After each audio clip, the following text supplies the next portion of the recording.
Now, Executive Suites with WPRI.com reporter Ted Nesi. Welcome to Executive Suite. I'm Ted Nesi, always glad to have you with us. And this week our guest is a man, there's a lot of different titles I could introduce him with. Mayor, ambassador, developer, brief almost casino owner. This week we have Joseph R. Paolino Jr., former mayor of Providence, a real estate developer, and making news all the time still. How you doing, Joe? Thanks for being here. Ted. Thanks for having me. I appreciate you coming in, especially in anher snowstorm as it happens. I bet you're glad you're not the mayor during a snowstorm. I used to love these days. Did you really? Why? Because I knew I could get it done. And we're going to talk about that, so stick with us. But I got to start with the Newport Grand deal, sure. Jeff. So Big Splash actually had you on last year when you decided you'd reached a deal to buy Newport Grand, I believe contingent in part on the approval for those table games, you and some partners. That table game vote failed, and now yesterday a new deal reached where it sounds like Twin River's stepping into your position as the person to buy Newport Grand. How long was that deal in the works to have Twin River decide to buy it instead? During the Christmas holidays, that happened. Right after the vote in November, one of my partners, Peter DeSavri, decided not to go forward with it. And Paul and my other partner, Paul Royf, and myself, we chatted and we said, look, let's try to do it. And we thought we really wanted to do this entertainment center there. But when the city council in Newport voted to let the yachting center entertainment go to Fort Adams, we're now scratching our heads and say, okay, what's our next step? During the holidays, I saw John Taylor from Twin River, and we started talking, and one thing led to another, and we were talking about originally for me to be a partner and for us to do a joint development. But as negotiations continued, it seemed that it was best for them to have it themselves. And I think some good things are going to happen there. A lot of people are going to be able to keep their jobs, and I think that's important. Secondly, the people in Newport don't have to worry about another table game vote in 2016. That's not going to happen. You're going to see that slot sign taken down the building, so the people will be happy with that. Mostly, the state of Rhode Island is going to be able to receive revenues from there. I mean, you know, Twin River's got good experience. They give $300 million a year right now to the state of Rhode Island, and at one time, Newport Grand gave $50 million. Now they're giving $26 million. So trying to consolidate and coordinate that properly, I think Twin River has got the right operation, and the good thing is that they're local, and they understand they've already been approved by the local regulatory agencies. They understand the sensitivity that the people in Newport have, and they understand the sensitivity that people in Rhode Island have, and I think that's very important. I thought, and I think I wasn't alone, that you know property well, you know real estate well. You might decide to take that pretty prime land there right as you hit the highway at the end of the Newport trip and do something else with it. Maybe you don't need any gambling at all. Did you consider that? We did. My whole interest, though, originally was not the gaming as much as it was the real estate. But I felt that if the gaming was going to be there, that could be like an engine to get other activity going on the 30 acres of land that was there. And to get the gaming, you really needed to have table games, in my opinion. And then I wanted to try to build hotels and maybe do an office park to work with the knowledge area that they wanted to have down there. I thought there was a lot of opportunity, but once that didn't take place, I think it was time to take a step back and regroup. And now, you know, everything happens for a reason, and this group at Twin River, they're the right ones at the right time. So what do you think it's no secret, you were very blunt during the period of that campaign on table games about what you saw at Newport Grand having serious problems with the outlook for its facility there. What do you think Twin River needs to do to stave off the future you saw and predicted last year there's no table games we know now, so what are they going to have to do? Well, they'll have a lot of economies because they'll have they already have their marketing people in place. They have a lot of administration people in place. They'll be able to save dollars there that, you know, it's not just bringing in more business, but what you can save. So I think that their economies will help make that successful, and I believe they can help market it and promote it better than it was before. Maybe they can say, look, if you want to play on the machines, we want you in Newport. If you want to do tables, come visit us in Lincoln. There's a lot of joint stuff that they can do, and it would have been difficult for me to be a partner with them in order for them to have done that. And do you think, when you look at Twin River and how it's situated and how Newport Grand is down there, we know how the vote went last year, but do you think someday they're going to have to bite the bullet and allow table games there if they want that to stay open in Newport, or do you think it can be sustainable without table games? I don't know the answer to that. I think it's going to be very difficult for the people of Newport to go along with this. There's a mindset there that they said, we just don't want our city associated with a casino. And I don't think that anybody can break that mindset. So I don't believe in trying to shove something down somebody's throat. We tried to inform them. We gave them all the reasons why it should happen. They chose not to. And look, their taxes may go up because they didn't get that. But that's a decision that they made, and I think we all have to respect that. All right, lots of other stuff, though, to talk with you about. Paolino Properties, I was looking back through my emails and the press releases I've gotten. You've gone on a bit of a buying spree in the last year. You acquired a number of new properties, the 25,000 square foot parking lot on Weybosset, the Hasbro R&D building in East Providence, that was $10.5 million, 100 Westminster Street, $60 million, a huge building over next to Superman. What's led you to make so many acquisitions lately? Is it something about the market, just these came up? It's my business. I mean, that's what we do. You know, my dad passed away a year and a half ago, and I was very close to him. And the last few years, quite frankly, I was a caretaker. I did what many other Rhode Islanders do. And I was there taking care of my father with my sister, and we weren't on doing any acquisitions. We were pretty much maintaining. I only wish he was here, because he would love to see some of the things that we're doing. And I wouldn't have been able to do it if he didn't teach me. I love the state. I don't want to go invest in some other state. I love Providence. It's my home. Newport is my second home. The state is the only state I'll ever, be in. I'm born here, I'll die here. So if I can invest and try to make this economy grow a little bit, I want to try to do that. But I'm going to tell you it's not easy, because we're in a state that really doesn't have any growth. And you have to fight for everything that you get. Every tenant that's out there, you have to fight, and then you got to try to keep them here. That's why I'm excited with Governor Raimondo, because I think she's going to help change the economy. I think she's changing so many things that the state needed this for a long time. She reminds me a little bit of Bruce Sullivan in a different way. Who, of course, you worked for as his economic development director after campaigning against him on your own front. He was, part of my administration for a while when I was mayor. I had him on the school committee, had him on the housing authority. He had me as his economic development director. And in the middle of all that, he and I even ran against each other. But, he told me something. He said, Joe, you learn a lot more from losing than you do from winning. And which I think I've been learning a lot since I've lost a lot. But at the same time, he helped change Rhode Island when nobody wanted to see changes. For some reason, we get stuck in Rhode Island between our borders, and we just want to keep everything the way it is. I'm not built that way. I want change to take place. I want to see our economy grow. I want to see development take place. And if we just say stagnant, just look at Providence for a minute. Just think if we didn't have back in the 80s when I announced the Providence Place Mall. Just think if that wasn't there, the convention center wasn't there. Just think if we didn't have the river relocation take place, and if I-95 wasn't being moved, what Providence would be today. So we need change, and that's why I think it's exciting about this whole Pawtucket Red Sox stadium coming into downtown Providence. It's, to have any great city, you need to lift people's spirits and make people excited about it. If we like basketball in Rhode Island, who do we celebrate? Providence Friars down at the Civic Center. When we want to enjoy hockey, we can't go to Boston. We see the Providence Bruins. The Patriots, both I at one time and Buddy at another time all try to get them into Providence. Right. But part of that is the fabric of the spirit of your city to take great pride in. How many of us felt so great during the playoffs or the Super Bowl when we saw them do, they scanned over the cameras over downtown Providence and how beautiful it looked in the middle of the Super Bowl. Why did we feel good about that? Because it was our city, and we support our teams.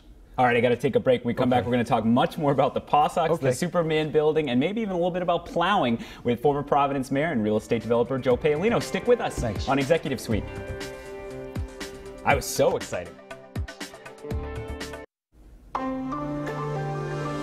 Welcome back to Executive Suite. I'm Ted Nesi, joined today by Joe Paolino. You may remember when he was the mayor of Providence. He's now a real estate developer with a growing portfolio. He was also, for a time, ambassador to Malta. And I have to ask, have you ever gotten back to Malta since you were many times. Yeah, do you have fondness for the place? I made some nice friends there. Yeah. And so I like to go back there once in a while. Not for a long period of time, but I go back. What's it like in Malta? Is it warmer?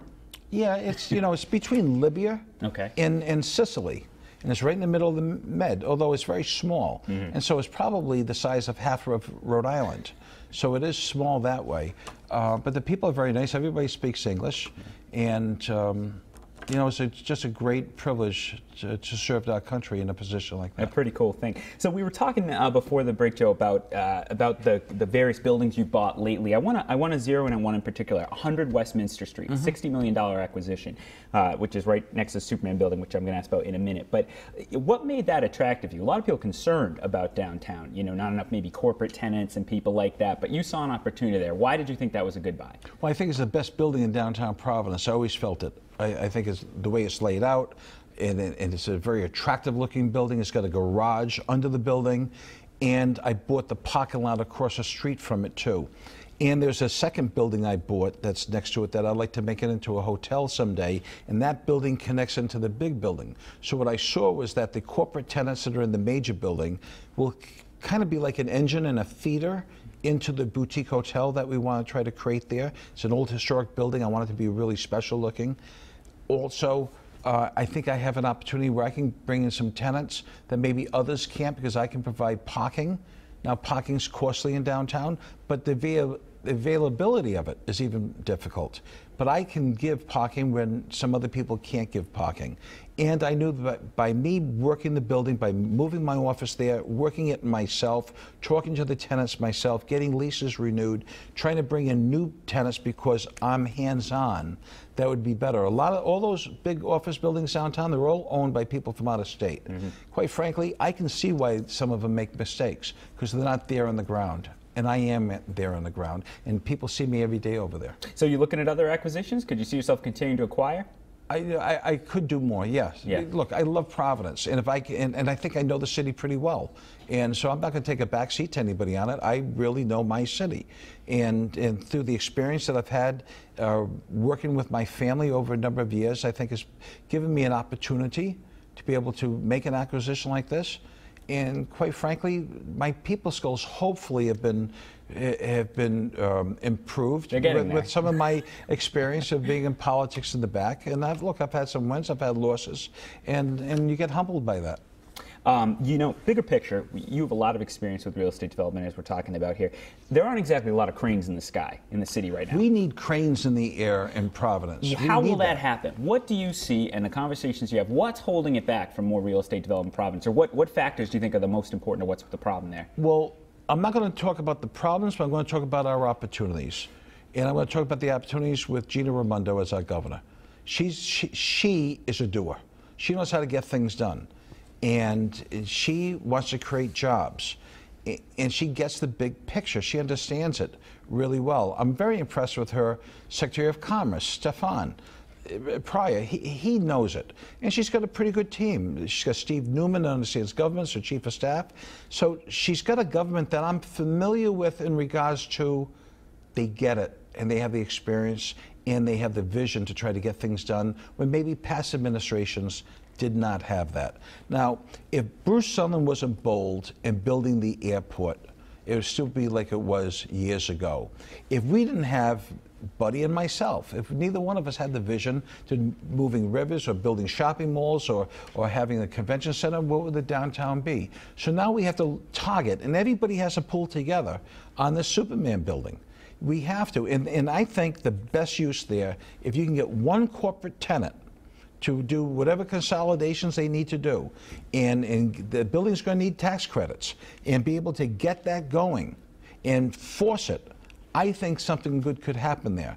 But it's going to take the governor, it's going to take our Secretary of Commerce to be very bold, to reach out and try to market it, but maybe put together this package before you even get the tenant there, so that when you're marketing the building, everybody knows where the finance is. Instead of going to them afterwards, get it all approved ahead of time. The only corporate tenant most of us can see that might be able to do that is Citizens Bank, obviously. Do you think Citizens has any interest in the Superman building? From what I've read, it appears that there could be some interest, and I think it's a great use for them to do that.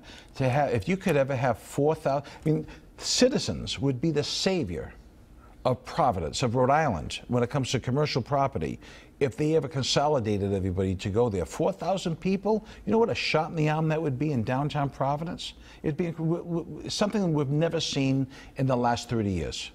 Do you think, though, Bank of America, Bill Hatfield was pretty clear. He said they had to leave because the place was no longer structured in the way for a modern office. I mean, citizens would still need to do a huge amount of renovation probably if they wanted to go in there, right? Don't you think? Well, I think you see maybe about $100 million spent there. And look how good that would be for the economy and the spin-offs and all the companies that would be working off of that. So I do think that would be good. But in order to make that property viable, in order to give them the competitive rents, because right now they're renting in the suburbs, that you're going to need to get an infusion from both the city and the state. And you got a smart mayor in Providence. He gets it. I mean, he understands his stuff. He knows finances really well. And you have the governor who's been there. If you can have a combination of local help, historic tax credits in the state, I think that can make that happen. Coming up on a break, but just one more question on the Superman building. As we were talking about, you bought the building next door. What do you think? You've been pretty vocal. The impact you think has been very damaging to have that empty this long, right? Not only do I think it's damaging, but when revaluation comes about, I think every property owner that owns the buildings around the Superman building can go to the tax assessor and go to court and say that their properties have been devalued because that building is empty. I mean, drive by it and you see all the smoke coming from a trailer outside that's got the boiler for it. You don't think my building next door has been devalued because of that? Of course it has. And I think I could prove a point on that. So it's to everybody's benefit to keep the values up to try to save that building. Look, the state saved the Heritage Museum with the nursing over there. Now everybody says, isn't this great? It's a state guarantee. Come on, who's kidding who? So a state power station. The state made that happen. The Masonic Temple building, which is now the Renaissance Hotel, if it wasn't for the state, that wouldn't have happened. So I think there's a responsibility that we have for this building, and it would be a good thing to do if we can get 4,000 people working there. All right, we're going to take another break. When we come back, we've got to ask about the PawSox, and again, maybe a little on plowing with former Mayor Joe Paolino, real estate developer. Stick with us on Executive Suite.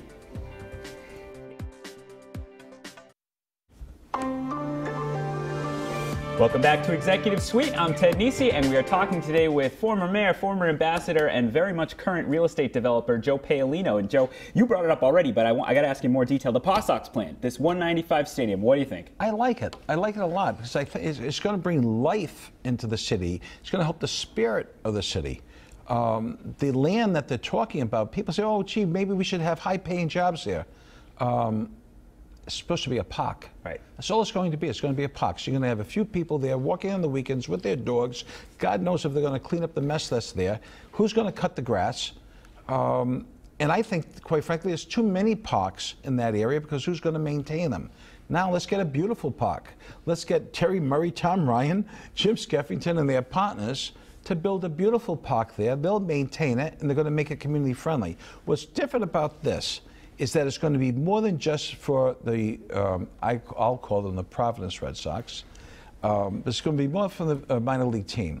They want to bring URI football there. They want to bring Brown football there. Let the colleges also have games there. Maybe have outside hockey games with the Providence Bruins or with the colleges or high schools.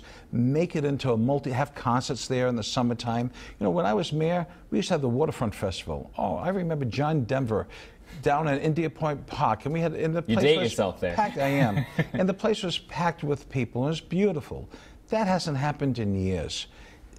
If you have this park there, now you're anchoring the other part of the city. Again, people are afraid of these big projects, but without the big projects, we wouldn't have a city. So let's be bold. Let's get this stuff done. You get right to the heart of it there, though. People are scarred. I don't think that's too strong by 38 studios. Well, we talked about the Superman building. You're talking about the PawSox. People are scared of doing any kind of big projects that involve the public dollars. Of all the big projects, the airport, the convention center, the Providence Place Mall, the Providence Civic Center, all these wonderful projects that took place, only one, and everybody was against every one of them. The river relocation, even the 195 was controversial. Why do we need to do that? They've all turned out successful. The only thing that didn't, and there was not mass support for it, was that stupid Studio 38. Studios, yeah. Okay, and that is scarred people. But people were always afraid of these other projects before. But I'm glad that's what leadership is for. That's why Bruce Sunderland led and said, in the middle when he closed all the banks, we're going to have a world-class airport, and it's helped the state a lot. The convention centers, I read some legislators say, "Oh, it's losing money." He doesn't understand what convention centers do. It brings in the meal tax, hotel tax, income tax, sales tax. It brings people into the state. The state is benefiting in all other areas that they didn't before. Shopping at the Providence Place Mall. Who would have thought you could have had Nordstrom's in downtown Providence 30 years ago? And that we have that. That helps make your city. And look at the old downtown with people living there, and everything's changing. It's going to be a multifaceted city. Should Boston be the only great New England city? I think Providence can be greater because we have it. And the one thing we're missing, and I hope the mayor and I hope the governor are listening to this, create an Art Basel concept in downtown Providence and throughout the state, Wickford and Newport and Pawtucket, and let it center in Providence the way they've done it in Miami, and let it be Art Basel for New England. That's not just promoting Providence artists. No, that's bringing artists and art galleries from throughout the world, throughout the country, coming into Providence. People that want to buy art coming into Providence. It's going to keep the hotels, the restaurants, everything going. And the way what it's done in Miami, from 15 years ago when it started out small. Today, it's bigger than having the Super Bowl there for a weekend, and they do it for a week. It's incredible what it's done there. I wish you and others would really follow and see what they've done in Miami and how that's really made that into a special city. Give me a you're like an editor. Give me assignments there. So only about a minute left, Joe. Got to ask you about the snow as a former mayor. What do you think needs to be done to make the plowing maybe go a little smoother in Providence next time? Well, I'd say probably. First of all, the mayor's working his butt off. I mean, he's got his administration. They're out there. They're doing fine. I think it would help if they had more trucks. And instead of 100 trucks, I think you should have 2 to 225 trucks out there. 225 trucks, really? Yeah. I mean, if you want to get it done and get the private vendors, you probably have to pay them a little bit more than other cities are paying them. Make sure you pay them within a week of invoice. And none of this 30-day stuff. Normally, nothing is 30 days. It normally takes months. But I understand that they're trying to make other payments within 30 days, and I applaud the Lowe's administration for doing that, but I'd make it even better, a week of invoice. The third thing, and I know they don't want to do this, and I've made the suggestion, dump the snow in the water. I mean, they say environmental problems. What environmental problems? The salt? You already got salt water. I mean, how complicated? This is not complicated stuff to do, and for some reason they got their neck up against it, that they just don't want to do it. And I think they got to let that go. Put the snow in the water. You're going to have floods. Where are all the fields that you're putting this? I mean, I saw a mountain of snow next to the 903 the other day. Wonder what's going to happen to those first floor apartments at the 903 when that snow melts. So, and it's all going to go through the sewer system. It's going to end up in the bay anyways. All right, I got to cut you off there. We're at the end of the show. Thank you so much, Joe Paolino, for being with me, and thank you for joining us on Executive Suite. See you back here next weekend.